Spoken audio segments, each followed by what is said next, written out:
Baik, terima kasih. Assalamualaikum warahmatullahi wabarakatuh. Waalaikumsalam warahmatullahi wabarakatuh. Ya, terima kasih teman-teman atas kehadirannya ya. Hari ini akan kita coba mereview kembali materi yang kemarin kita pernah saya sampaikan ya, sehubungan dengan bisa dinamakan proyek atau mungkin program dari holding ya, atau dari kantor pusat kita di Jakarta. Jadi untuk melakukan atau dicoba bagaimana sih pemanfaatan ilmu teknologi ini di suatu perusahaan ya. Jadi di sini ada namanya tim kolaborasi ya, yang berbasis online ya. Jadi kalau kita dulu mengenal itu kolaborasi itu kerja sama antar tim dengan secara fisik ya berhubungan, tapi ini karena tetap kita sangat berjauhan terutama dengan kantor pusat, makanya kita akan coba berkolaborasi ya antara tim proyek dengan proyek yang lain, kemudian dengan kantor pusat gitu kan. Kemarin beberapa materi sudah kita sampaikan juga. Tahap ini kita sudah melakukan aplikasi penerapan ya. Oke, apa sih yang dimaksud dengan kolaborasi dengan tim itu antar tim ya? Dilaksanakan tentunya ada maksud dan tujuan ya, serta apa sih yang melatar belakangi ya program ini dilaksanakan. Jadi pada intinya adalah program ini seiring dengan perkembangan teknologi komunikasi ya di saat ini. Jadi dari waktu ke waktu khususnya di dunia teknologi informasi, jadi sangat terasa sudah menjadi kebutuhan yang sangat penting ya di berbagai perusahaan atau industri ya. Nah, kemudian juga nggak cuma kita aja yang ikut berpartisipasi atau berlomba dalam memanfaatkan teknologi ini. Jadi hampir semua perusahaan yang di dunia ya tentunya ya sudah menerapkan sistem berbasis online gitu kan, karena dirasa cukup banyak manfaatnya dan bisa menekan biaya produksi tentunya. Kemudian menjalankan proses produksi juga membutuhkan berbagai macam strategi dengan tujuan mencapai produk yang berkualitas tentunya. Terus kerjasama antar tim atau personal yang adalah salah satu bentuk strategi perusahaan dalam menjalankan proses bisnisnya, agar setiap fungsi atau personal bisa saling memahami ya dan bekerjasama dalam satu tim untuk mencapai tujuan perusahaan.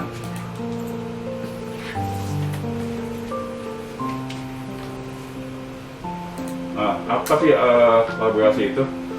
Jadi kerjasama identiknya dengan kolaborasi yang secara pengertian adalah penyatuan tenaga atau kemampuan untuk mencapai tujuan yang sudah ditetapkan atau disepakati ya. Jadi semacam kerja tim dengan menggabungkan semua tenaga atau sumber daya di suatu perusahaan itu untuk mencapai tujuan-tujuan yang diharapkan oleh perusahaan tentunya. Jadi saat ini ada namanya aplikasi ya yang bernama Velo. Mungkin teman-teman sudah familiar dengan aplikasi ini. Nah, ini aplikasi ini dirancang sebenarnya tidak secara kebetulan, tapi sengaja ya oleh perancangnya dari Click Software ya, dan dilanjutkan pada tahun 2011 sebuah acara TechCrunch sebagai ajang perkenalan startup untuk mencari investor dengan konsep awal untuk menggantikan model kolaborasi pekerjaan berupa kayak sticky note ya kalau di di Windows itu yang sudah ketinggalan zaman ya. Jadi sticky note itu udah nggak dipakai lagi ya. Jadi sekarang itu udah dengan aplikasi yang bisa diterapkan di berbagai macam platform. Nah, di tahun yang sama aplikasi ini berhasil masuk dalam daftar 7 aplikasi yang terkeren ya, yang belum pernah kita dengar, yang dibuat oleh majalah Wired. ini menjadi titik awal sebelum akhirnya Trello bisa menjadi aplikasi kolaborasi yang digunakan oleh jutaan atau jutaan pengguna di seluruh dunia. Nah, perusahaan PT Copelang Perkasa yang bergerak di bidang jasa konstruksi telah menerapkan berbagai macam ICT ya, informatika, komunikasi, teknologi ya, untuk memperlancar kinerjanya, terutama sistem pelaporan. Nah, beberapa aplikasi yang sudah diterapkan diantaranya adalah software Jahir ya, mungkin sudah dengar juga. Nah, software ini biasanya untuk memonitor laporan keuangan atau accounting ya, dan juga software ERP Odoo, nah, dimana dengan aplikasi ini dengan segala macam bentuk laporan proyek bisa dimonitor secara online. Nah, ini untuk Odoo udah kita adopsi, udah kita jalankan ya untuk sistem pelaporan berbasis online ini. Silakan.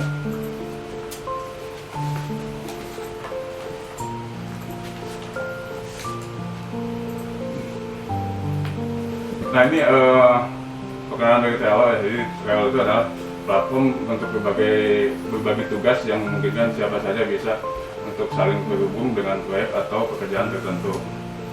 Di mana aplikasi ini di seluruh anggota tim akan memiliki akses ke seluruh papan virtual atau bot ya, yang terdiri dari beberapa tahapan pekerjaan, seperti setiap tahapan bisa diisi dengan catatan tertentu atau berupa cut ya.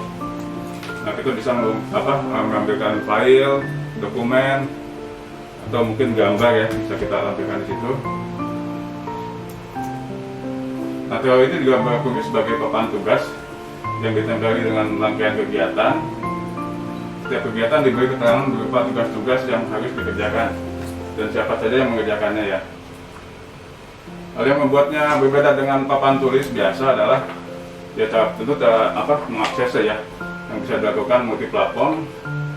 Kita bisa melihat papan tersebut bisa dipakai di smartphone atau di komputer ya. Nah, aplikasi ini juga banyak manfaatnya ya. Tentu saja kalau tidak ada manfaatnya kita akan kita pakai ya. Salah satunya mungkin di sini sudah dijelaskan bahwa mudah dalam penggunaannya ya. Jadi teman-teman ketika kita menjalankan Trello ya, emang rasanya pertama emang agak sulit ya, tapi ketika kita berusaha untuk menjalankannya ya ternyata asik juga ya. Yang penting memang kita ada ada kemauan ya di situ ya. Kemudian penyusunan tugas juga bisa rapi ya, tersusun gitu. Jadi dari mulai pekerjaan utama kita bisa bikin di pekerjaan sub pekerjaan itu bisa kita tata dengan rapi ya. Nah, selain itu juga ada yang fiturnya dari due date ya. Jadi ketika pekerjaan itu sudah setting di tanggal sekian, terus jam sekian itu sudah, ketika dia sudah melampaui waktu itu dia akan memberitahu ya. Kemudian progres aktivitas juga jelas dengan adanya fitur checklist. Nah, yang tadi yang saya jelaskan itu membuat pekerjaan menjadi lebih mudah gitu kan. Jadi kalau misalkan kita punya pekerjaan utama terus kita tambahkan ada beberapa pekerjaan itu, kita tinggal checklist satu-satu ya. Jadi kita cek satu itu akan muncul persentasenya berapa yang kita kerjakan. Nah, ini teman-teman gue udah familiar dengan bot ini ya. Jadi ini adalah namanya papan ya, papan bot ya, papan atau bot ini.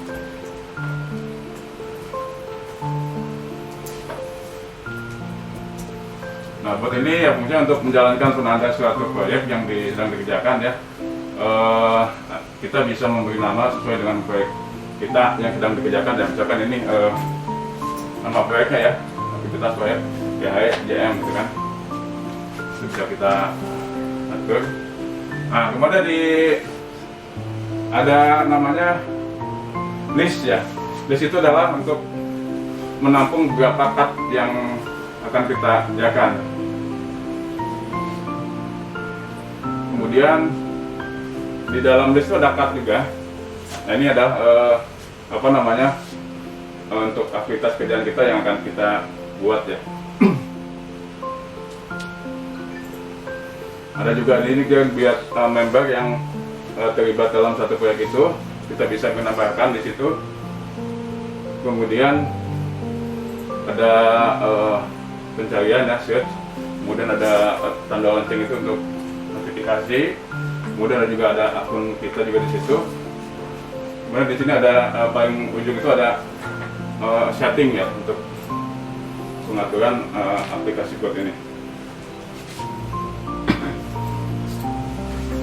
Kemudian juga ada filter untuk mencari atau memfilter suatu kategori atau label ya berdasarkan nama, tanggal, bulan atau yang lainnya ya. Kemudian juga ada satu lagi show menu itu untuk menu-menu yang bisa kita manfaatkan untuk memperancar pengoperasian aplikasi ini ya.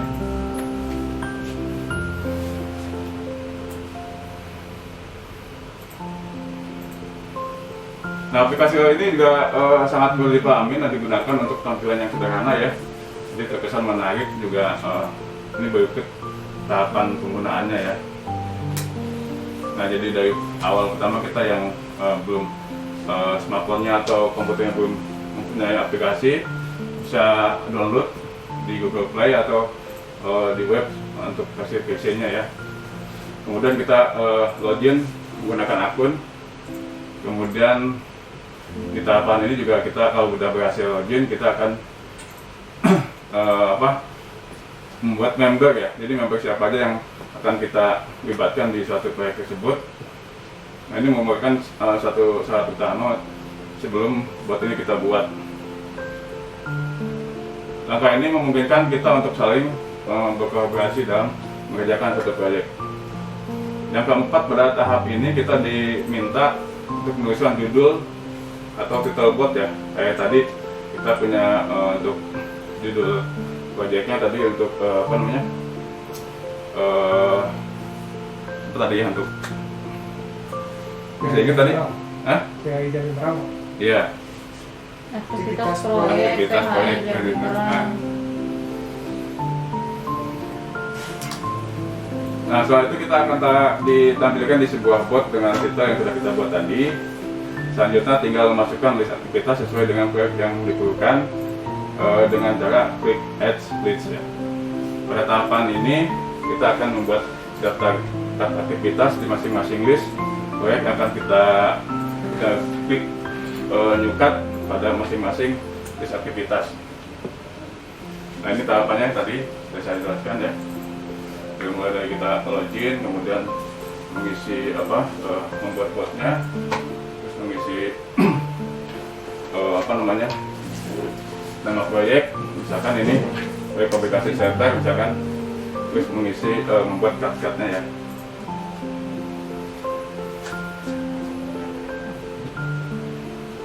Nah, di tahapan ke-7 adalah mengisi masing-masing cut dengan cara mengklik detail cutnya ya, berdasarkan checklist aktivitas yang ada dalam proyek seperti buah ini.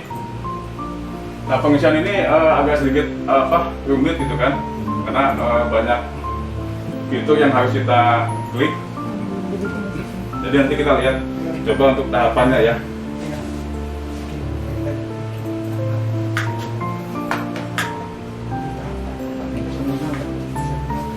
Nah, ini misalnya untuk judul aktivitasnya adalah toolbox meeting ya. Nah, terus di bawahnya itu ada list close, itu adalah menandakan bahwa status itu sudah di close ya, status kartunya ya. Bisa status done atau bisa status ongoing ya. Kemudian ada member.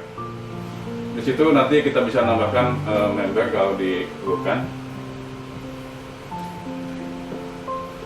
Nah, ini pengkategorian ya. Kalau kita memakai misalkan ada label meeting, daily, tanggal, bulan, kemudian nama proyek dan tahun ya. Nah, label kategori ini kita ketahui kan di situ kan ada meeting, ada scheduling, ada survei, ada drawing dan sebagainya ya. Jadi ini harus cocok nanti untuk, karena akan kita berdasarkan label tersebut. Nah ini fitur yang harus kita gunakan sebelum kita membuat ini ya, membuat sebuah kartu aktivitas member. Nah ini untuk menambahkan anggota ke dalam card yang sudah diisi di masing tugas tertentu ya. Kita bisa menekan tombol member ini untuk memilih foto anggota yang akan kita pilih. Kemudian juga label. Nah ini fungsi label adalah untuk pengkategorian ya, sehingga pada saat terdapat dua hal yang sama dalam hal ini tugas, maka label tersebut bisa dijadikan bahan pembeda di antara keduanya. Kemudian ada fungsi checklist untuk membuat aktivitas pada suatu pekerjaan, atau fitur ini dilengkapi dengan topik presentasi. Ada date. Nah ini fungsi untuk menentukan batas waktu ketika kita membuat suatu tab aktivitas ya. Attachment ini ya untuk menampilkan file atau dokumen ya, bisa berupa PDF, Word, Excel atau gambar dan sebagainya ya. Tujuannya apa ya? Itu untuk memperjelas maksud tugas yang diberikan, atau memang gambar tersebut dibutuhkan sebagai pelengkap. Nah ini fitur move, copy, make template, kemudian ada watch, arsip dan share. Masing-masing fungsi sudah bisa dibaca ya. Jadi fungsinya untuk menggeser kartu, kemudian copy untuk menduplikasi kartu, make template untuk membuat template, kemudian watch ini dapat memberikan notifikasi jika dilakukan perubahan atau pada list tersebut ya. Kemudian arsip untuk mengarsip atau menghapus kartu, share ya untuk membagikan link share kita kepada orang lain.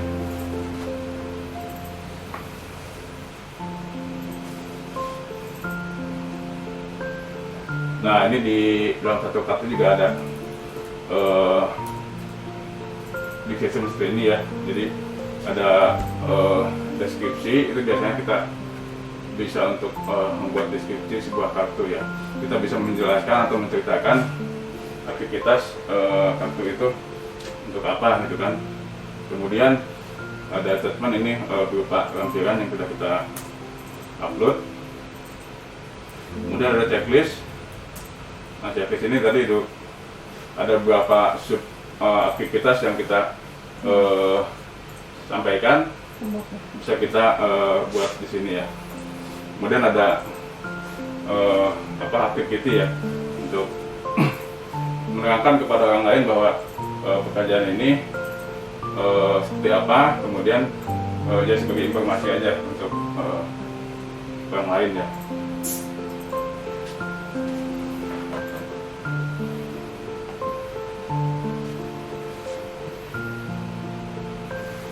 Oke, mari kita coba menerapkan sistem ini ya. Jadi sebelum kita membuat card atau bot ya, kita ya harus ada persiapan yang kita buat ya, yang kita susun. Jadi kalau di proyek ini seperti ini ya, sudah teman-teman sudah tahu punya aktivitas atau mungkin pekerjaan sesuai dengan job description masing-masing ya. Di sini ada rangkaian pekerjaannya, mulai dari planner sampai HRD ya. Kemudian untuk tipenya ada annual, ada 6 bulanan, ada 3 bulan, ada bulanan, ada mingguan, ada harian, dan residential ya. Kemudian kategorinya kita buat juga tadi untuk memisahkan atau menandakan di suatu label ya.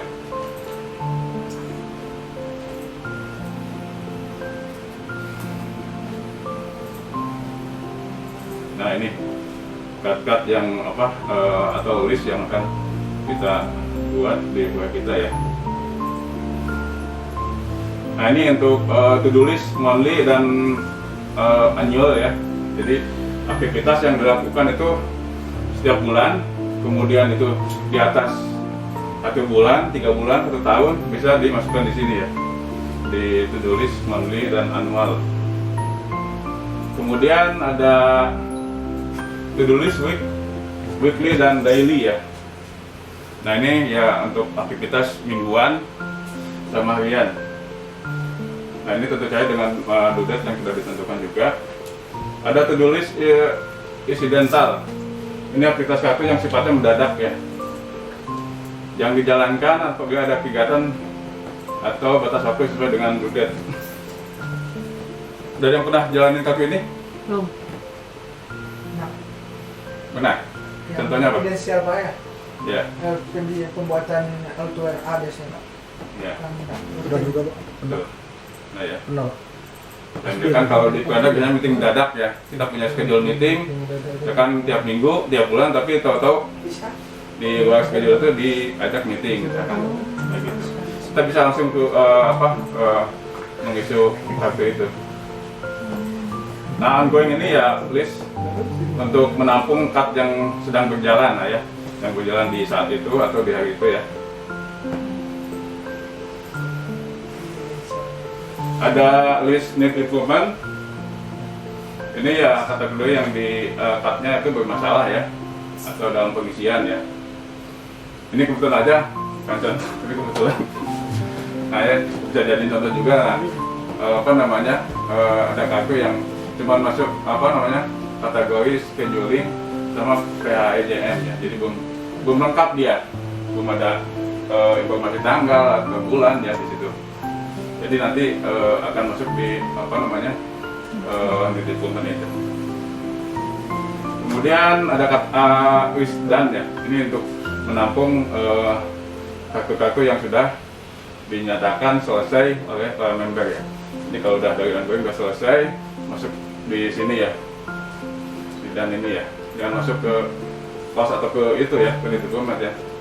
Ini nanti untuk tim leader ini sama itu yang berhak memasukkan dari dan ke pos kan atau ke dokumen.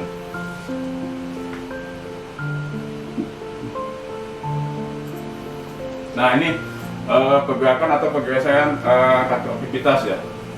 Jadi kita setelah membuat master card tadi itu dalam penyusunan dengan yang HP itu kemudian kita memulai aktivitas biasanya pagi ya, kita sebagai rencana kerja kita salin master tadi itu, terus kita copy atau geser ke ongoing ya.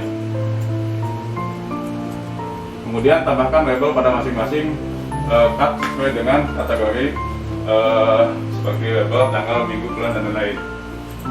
Atur batas waktu pada tombol date, kemudian tentukan jam, kemudian di save ya. Nah ulangi langkah-langkah tadi itu untuk membuat semua kartu yang kita punya, caranya sama ya gitu ya. Kemudian geser atau move cut aktivitas ke list down apabila sudah selesai pekerjaannya.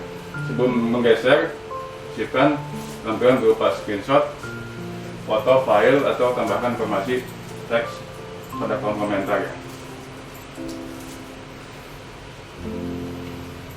Nah ini kumpulan masternya ya, master cardnya ya. Jadi kita di situ kita buat sebelum kita majukan ongoing, kita buat semuanya aktivitas kita. Setelah itu kita bisa isu kartu tersebut setiap harinya ya di masuk ongoing. Siapa yang melakukan ya? Tentu saja para PIC ya yang melakukan pergerakan kartu ini. Masuk ke situ ke ongoing, kemudian nanti dari ongoing setelah sore harinya itu, maka di sini kita akan ada 3 list yang harus kita pilih ya. Di sini ada list backlog, ada list problem sama dan. Nah, backlog apa? Backlog tadi itu yang ketika pekerjaan teman-teman di ongoing itu gak selesai hari itu, dia harus digeser ke backlog untuk dikerjakan kapan mode listriknya kembali ya.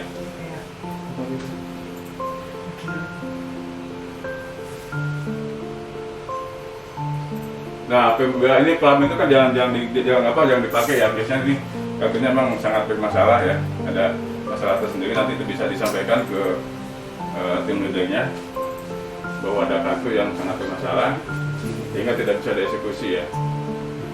Kemudian ada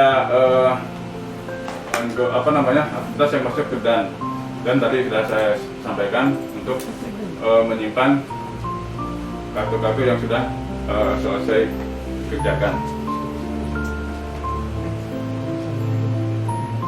Ada backlog kalau misalkan dia mau dieksekusi kembali, dia harus diisu ke ongoing lagi.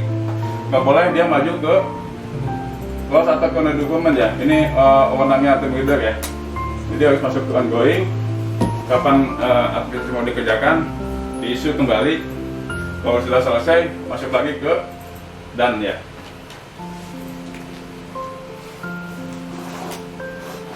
Nah, kemudian dari done ini dia akan ada dua list yang harus kita, ini adalah wewenangnya ini ya, tim leader di sini ya. Jadi ketika ada kartu-kartu yang sudah selesai atau bermasalah, nanti akan digeser. Dalam hal ini mungkin di sini saya ya yang akan melakukannya. Kalau sudah sesuai dengan label segala macamnya, akan masuk ke kelas. Bila tidak ada, maka tadi akan masuk ke lead development untuk diperbaiki sama tim member ya. Setelah masuk lead development sudah selesai, maka dia akan balik lagi ke ongoing.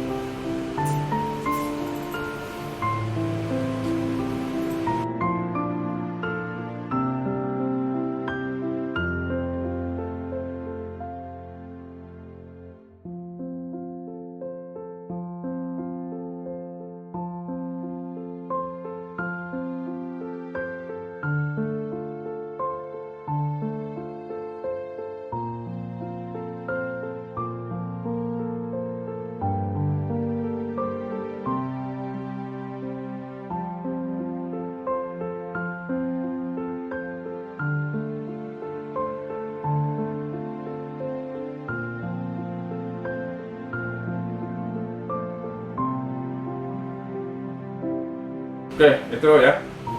Terima kasih atas perhatiannya. Semoga mungkin untuk kedepannya penerapan bisa kita lakukan secara baik ya. Terima kasih. Assalamualaikum warahmatullahi wabarakatuh.